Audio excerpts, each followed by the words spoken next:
Кая гына гомер итсәк тә, һәммәбезнең үз тормыш казаны бар. Ерактагы якын кардәшләр, якындагы кызыклы шәхесләр,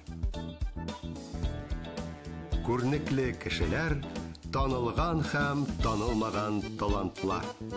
Очрашып күрешәбез, сөйләшеп серләшәбез, шаярып көлешәбез. Без һәр вакыт куйда, күп вакыт юлда. Кузгалдыкмы? Киттек әйдә!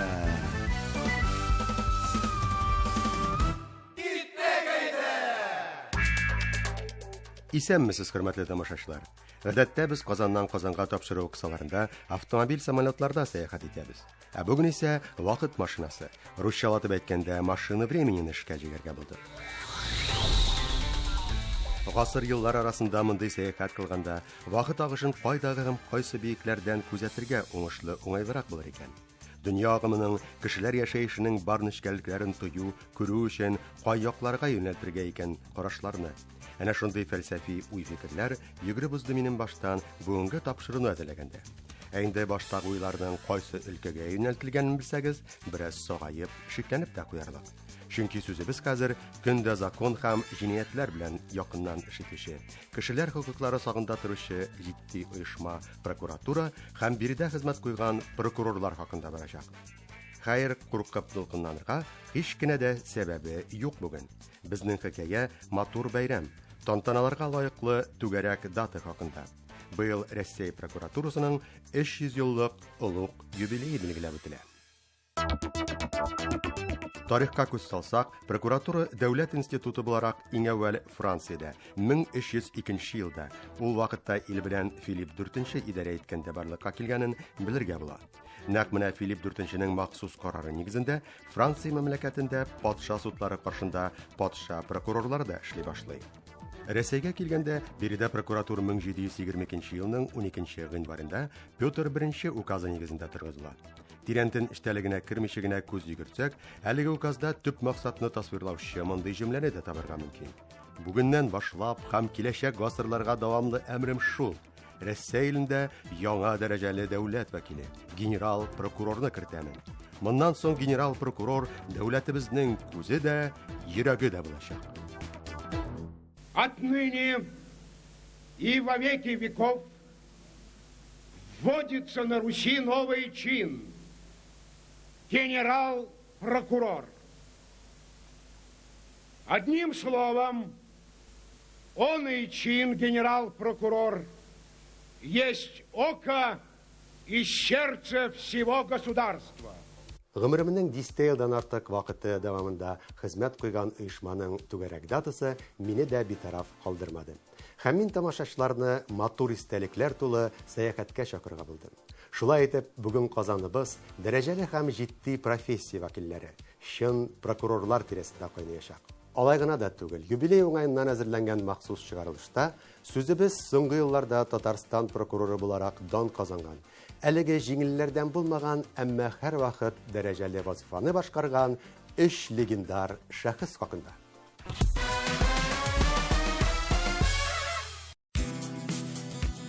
Нәфиев Сайфихан Хабибулла улы Татарстан Республикасы прокуроры вазифаларын 1992-2000 елларда башкара. Тумышы белән республикабызның Шүпрәле районыннан, Гади авыл гаиләсендә дөньяга килгән. Шуңа да әти-әнисе аны һич кенә дә юрист булыр дип күз алдына китерә алмыйлар. Әмма тапкыр егеткә уку җиңел бирелә. Якында гына урнашкан 7 еллык мәктәпне ул гел 5ле билгеләренә тәмамлый. Соңрак урта мәктәпне бетерә, Казан дәүләт университетының данлыклы юридик факультетын тәмамлый. Һәм юрист профессиясенең иң дәрәҗәле үрләрен яулый алырлык шәхес буларак үсә. Сайфихан Нәфиев яшьли спортны яраткан, бу өлкәдә ирешкән уңышлары да бихисап. Штанга күтәрү буенча спорт мастеры, самбо спортында 1нче разряд иясе, заманында милли көрәш белән дә чын-чынлап шөгыльләнгән. 24 яшьлек чагында хәтта Сабантуй батыры буларак җиңүләргә дә ирешә алган. Физик яктан чыныгып үскән булачак прокурор көчле генә түгел, ул дөреслеккә омтылучы һәм гадел кеше буларак та таныла. Холкына килгәндә хезмәттәшләре аны тыйнак, тыныч һәм принципиаль шәхес итеп искә алалар. Якташлары да зурлый, хөрмәтле Сайфихан Хабибулловичны. Чүпрәлдә инде күптәннән аның исемен йөрткән урамы да, мемориаль тактасы да һәм хәтта Нафиев исемендәге махсус премия да бар. Ул ел саен закончылык һәм тәртип саклау өлкәсендә үзләрен күрсәткән уңганнарга тапшырыла. 2021 елның ахырында башкалабызда да Казанның Пушкин урамында Конституцион суд урнашкан бинада прокурорның исемен мәңгеләштерү максатыннан чыгып, мемориаль такта булдырылды. Прокурор Нафиевның мавыгылары турында сүз тотсак, мәктәп елларында фотога төшерү белән шөгыльләнгән, үсә төшкәч аучылыкны үз итә. Гомере буе кышларын чаңгыда шуарга яраткан. Җыр-моңны да һәрчак якын иткән Сәйфихан Хәбибуллович. Яраткан һәм хөрмәт иткән җырчылар арасында Илһам Шакиров аерым урын алып тора иде дип искә алар бүген аның якыннары.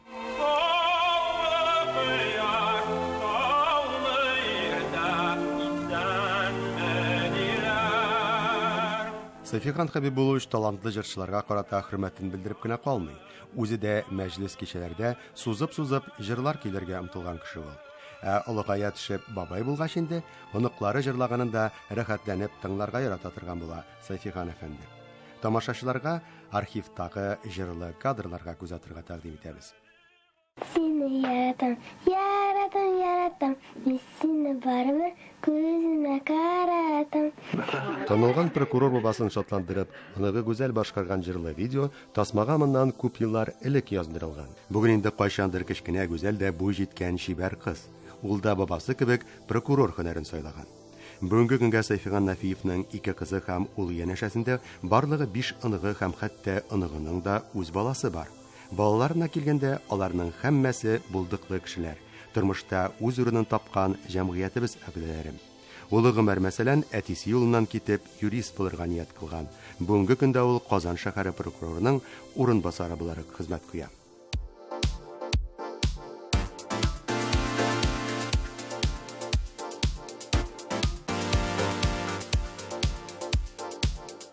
Кайчандыр Сәйфихан Хәбибуллович җиткергән матур теләкләр балаларның күңелләренә иңдерелеп калган булса кирәк. Тормышка аша күрәбез. Бабалары үзенең балаларын, оныкларын, аларның хезмәттәге һәм тормыштагы уңышларын күз алдына алса, һичшиксез шатланыр иде. Я бы хотел, конечно, оставить, чтобы мои дети были достойны общества, достойны вообще-то уважаемый среди друзей, среди других людей.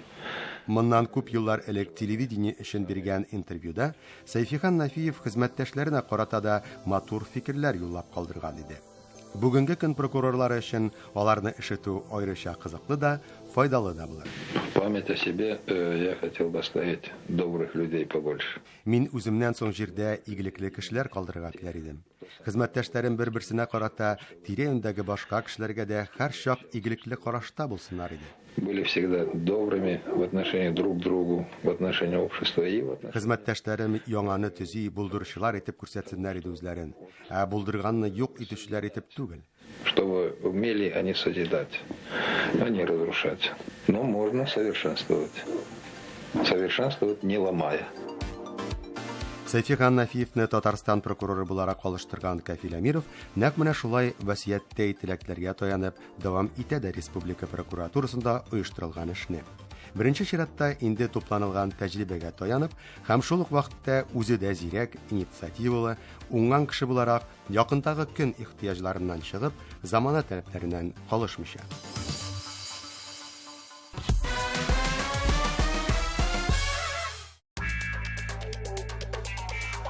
Кафил Фәхрази улы Әмиров Татарстан Республикасы прокуроры вазифаларын 2000-2013 елларда башкара. Тумышы белән республикабызның Югары Ослан районыннан. 1972 елда Харьков юридик институтын тамамлый, Татарстанга кайта һәм алдагы тормышын прокуратура белән бәйли. Башта тикшерүче, аннары төрле урындагы прокурор вазифасын үти, прокуратураның оешкан җинаятьчелеккә каршы көрәш өлкәсендәге махсус тикшерү ведомствосын җитәкли. Узак еллар республика прокурорының урынбасары булып тора, 2000 елдан башлап һәм 13 ел дәвамында Татарстан прокуроры вазифасын башкара. Әлеге прокурор хакында сүз йөрткәндә, Кафил Фахразиевичнең киң кырлы иҗади кеше икәнлеген искә алу урынлы булыр. Күп санлы гәзит-журналлардагы публикациялар, радио-телевидениедәге чыгышлар, төрледән төрле темаларга язылган күпләгән китаплар авторы да Кафил Амиров.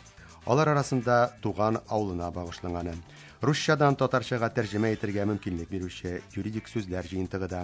Бүген инде искә төшергән прокурорыбыз Сайфихан Нафиевның хезмәт һәм тормыш юлларына багышланганы да, һәм хәтта башкалабыз Казан хакындагы тулысы белән прокурор әфәнде үзе төшергән фотолардан торганнары да бар.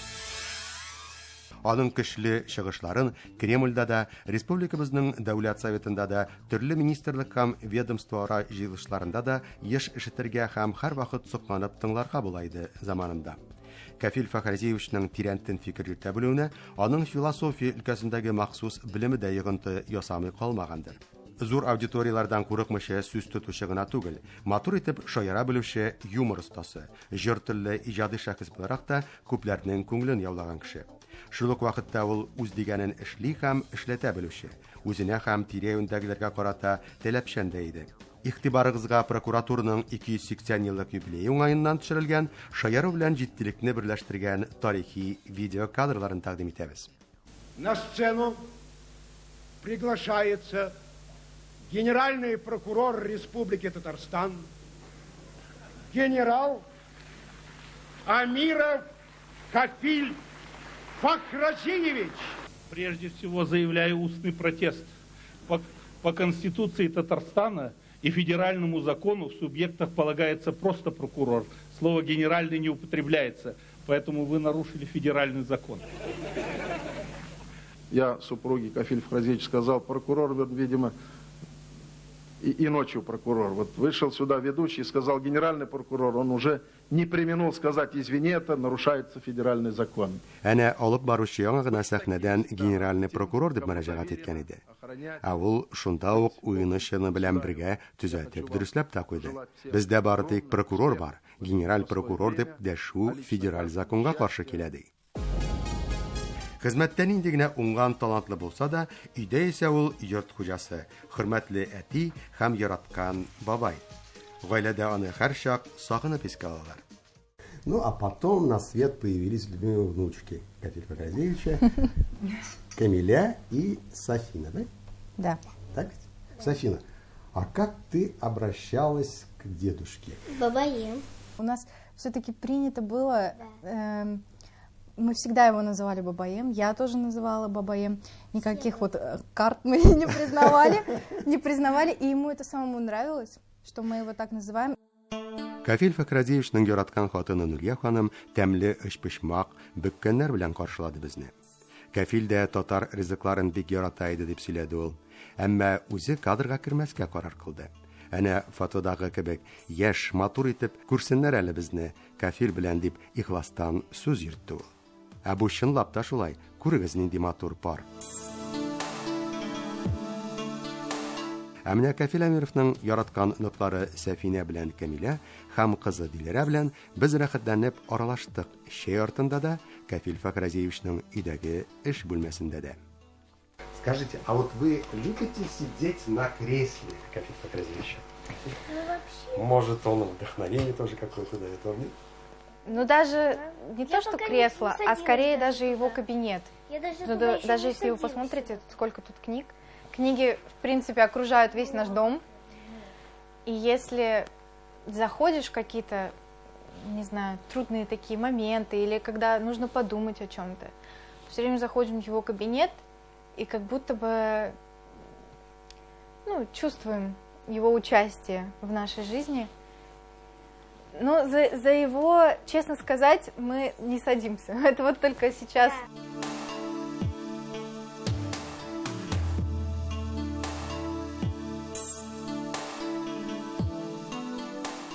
Но я, насколько знаю, у Камилы есть свои воспоминания, связанные с книгами, да? И с дедом. То есть я тебя часто встречал на Кремлевской 14, ждал, когда выйдет, закончит работу дед, Да, прокурор республики, да? И вы куда направлялись после этого?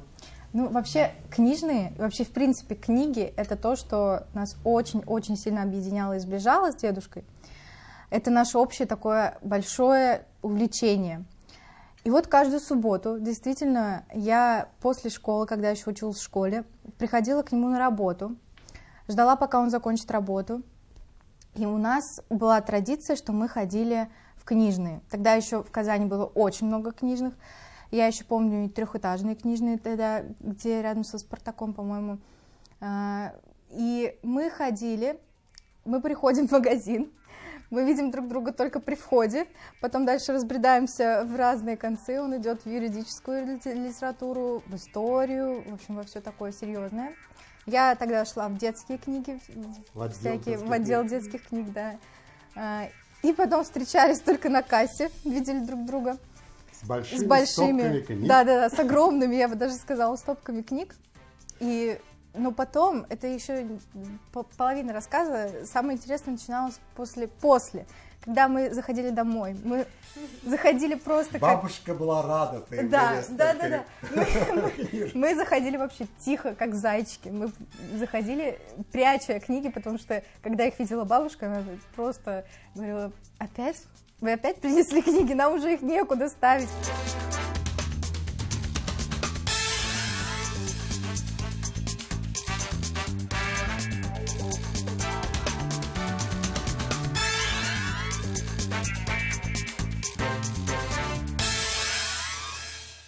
Кафил Амировның тағы бір матур күптәнге шөгыле барлыгын беләбез. Ул ел сайын диярлек туганнары, дуслары, якыннары белән бергәләп Идел буйлап теплоходта сәяхәт итәргә ярата иде. Бүген исә судагы дулкынлы кичерешләр хакында күп санлы фотолар искә төшерә. Вообще он не хотел свой отдых связывать ни с чем, кроме как поездка на теплоходе. Он не хотел выезжать за границу, ему, в общем-то, не нужно было море. Он любил вот такой пассивный отдых, когда ты выходишь на борт теплохода, садишься с фотоаппаратом, с биноклем. Он мог часами смотреть вдаль, ловить какую-то красивую картинку, быстро доставать фотоаппарат и фотографировать кадр. Поэтому у него масса фотографий. Это не единственный альбом, где представлены фотографии. У него несколько раз проходили даже выставки с его работами. Некоторые из его работ... На волжскую тематику. На волжскую тематику.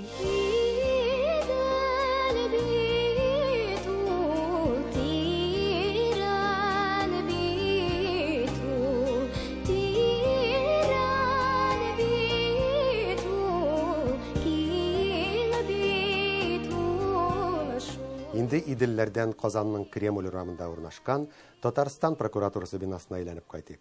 Матур эштәлекләр тулы тапшыруыбызны дәвам итеп, шундыйларның берсе белән мин бүген тамашачылар белән дә уртаклашырга телим.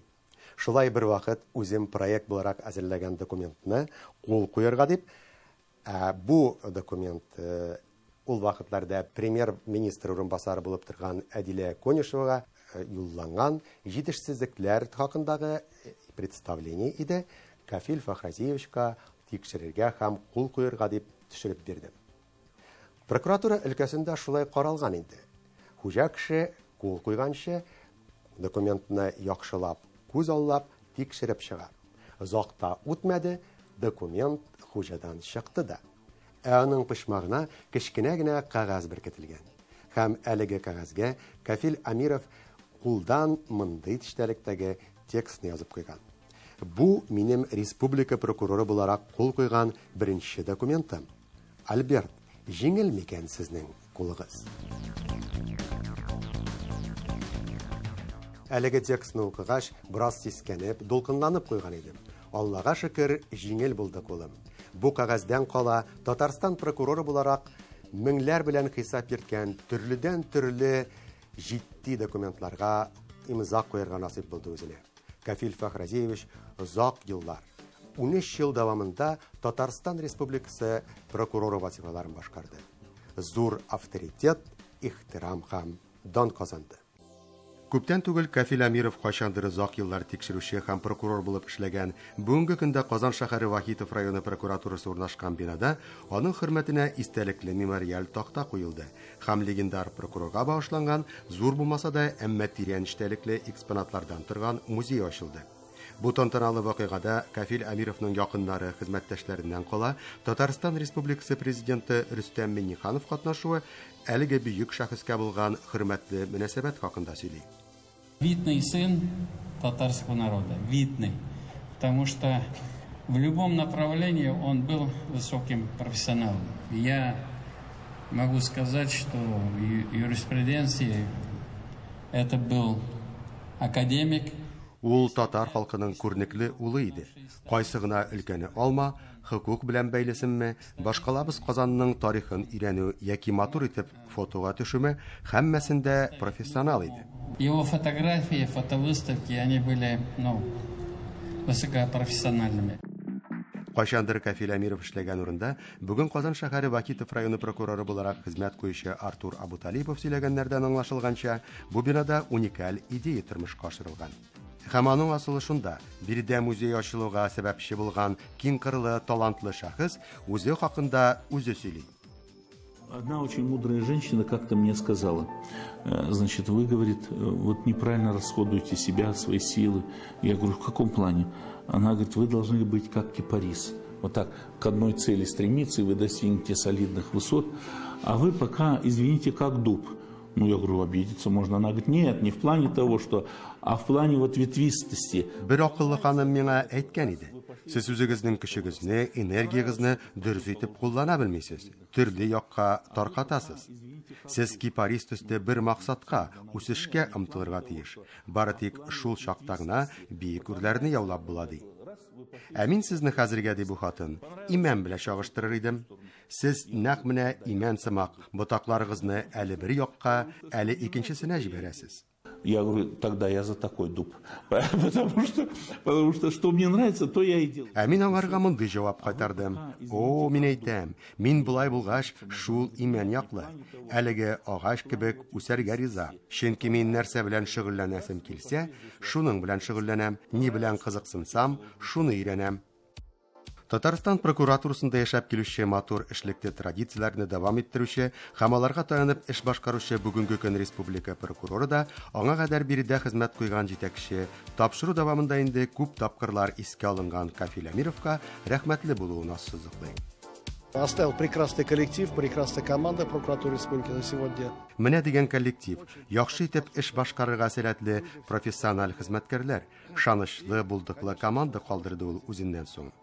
Шулай ук әйбәт традициялар, белемгә омтылыш һәм без башкарган эшнең дөрес булуына нык ышаныч та иңдерде коллективта Кафил Фахразиевич җитәкчелек иткән заманнарда. Музейларны искә алу бу үткәннәр хатирәсе инде. Ә бүгенге көнгә игътибарыбызны юнәлтсәк, Татарстан прокуратурасын бу җитди оешманы 2013 елдан башлап, менә инде 10 елга якын Илдус Сәйит улы Нафиков җитәкли.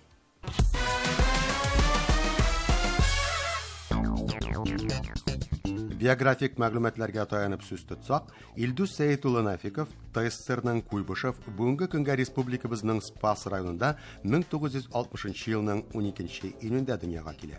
Казан дәүләт университетының данлыклы юридик факультетын тамамлаган хукук белгече, юридик фәннәр кандидаты. Хезмәт юлын 1977 елда гапкади слесарь буларак башлаган егет, уңганлыгы, тырышлыгы аркасында Татарстан прокуроры вазифаларын башкара алырга сәләтле шәхес буларак үсә. Һәм 2013 елның сентябреннән башлап, әлеге эшне республикабызда уңышлы итеп алып бара. Ә бу еллар арасында Илдус Нафиков Яршаллы, Нижнекамск һәм Казан шәһәрләрендә тикшерүче, прокурор ярдәмчесе һәм төрледән-төрле җитәкче прокурорлар булып хезмәт куя. Кая гына эшләсә дә, һәрчак алдынгылар рәтендә. Күпләр көчле җитәкче, зур тәҗрибә туплаган профессионал, киң кырлы кеше итеп тасвирлыйлар аны. Татарстан прокуроры җинаятьчелек белән бәйле 10дән артык фәнни язмалар һәм публикацияләр авторы. Юристлар арасында Илдус Нафиков шулай ук профессиональ темаларга китаплар язу белән дә билгеле.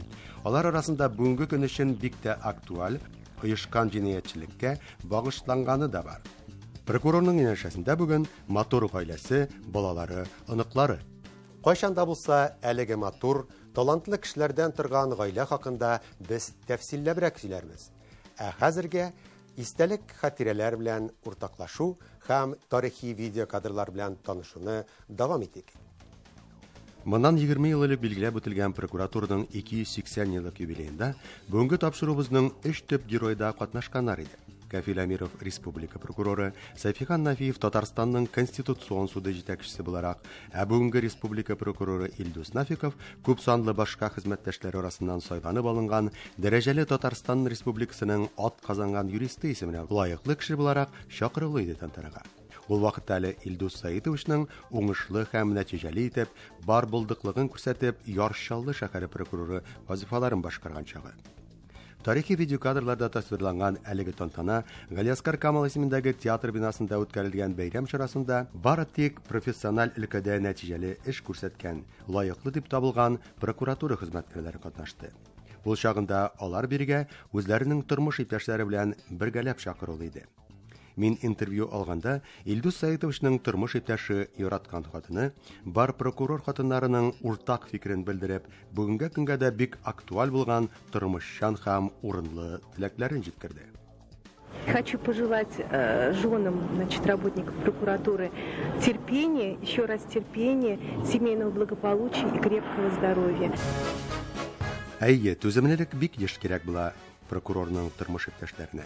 Ерләре көне төнгә ялгап, җәмгыятьтә тыныч яшәеш булсын дип, дөрестлек, гаделлек өчен хезмәт куйганда, арып, талып һәм еш кына соңлап өйгә кайтканда балалар тәрбияләү, гаилә учагын сүндерми тоту, өйдәге тыныч, матур мөхит, атмосфера өчен төп җавап тотучылар булып, күп чакларда нәкъ менә гаиләдәге икенче яртларыбыз була.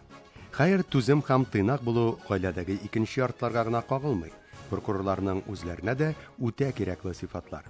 Тагы аларга принципиаль һәм һәрчак гадел булу кирәктер. Санап киткәннәр бүген сүзебез барган җитди прокурор вазифасын үтәүче һәрбер кешегә, закончылык сагында торучы, әлеге дәрәҗәле оешмада эшләүчеләрнең һәммәсенә кагыла булса кирәк. Бу җитди һөнәр ияләренең профессияләре, сайланган хезмәтләре куйган таләпләр. Бүгенгә янәшәдә бәйрәм, зур юбилей икәнен онытмыйк. Бу уңайдан Татарстан прокуроры Илдус Нафиков безнең аша прокуратура өлкәсендә көч куючы хезмәттәшләренә һәм биредә эшләп, бүген инде лаеклы ялда булучыларга һөнәри бәйрәмнәре белән бәйле җылы котлауларын җиткерде.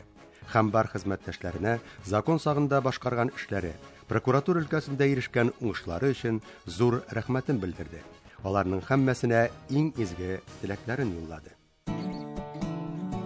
Хөрмәтле тамашачылар, мин бүген сезгә соңгы елларда Татарстан Республикасы прокуроры булып торган 3 легендар шәхес хакында сөйләдем. Аларның һәммәсе горур, күркәм татар уллары, көчле, ихтыярлы һәм һичшиксез ихтирамга лаеклы кешеләр. Татарстанда тыныч яшәеш хакимлек итсен, гаделлек өстенлек күрсен өчен күп көч куйган кешеләр дисәм, һич кенә дә арттыру булмас. Аларның һәммәсе республикабызда яшәүче айрым гражданнар, эшмәкәрләр һәм оешмаларның кимсетелгән хокукларын, законлы мәнфәгатьләрен яклауда зурлап эш алып барган. Хокук өлкәсендә танылган бу бөек шәхесләр гади тормышта да җиргә ныклап басып торучы, тирә-юньгә һәрвакыт позитив карашлы, нык характерлы һәм бары тик алга, җиңүләргә омтылучы кешеләр рәтеннән. 2022 елда билгеләп үтүче олуг профессиональ бәйрәмнәре, прокуратураның 300 еллык юбилее уңаеннан әлеге җитди оешмада эшләүче һәрбер прокурорга, аларга ярдәм итеп килүче барлык хезмәткәрләрне әлеге түгәрәк дата белән чын күңелдән котлыйбыз. Саулык, сәламәтлек, уңышлар юлдаш булсын. Һәм әлбәттә инде якты, бөек, яңадан-яңа үрләрне яуларга насыйп итсен. Һәммәгезгә.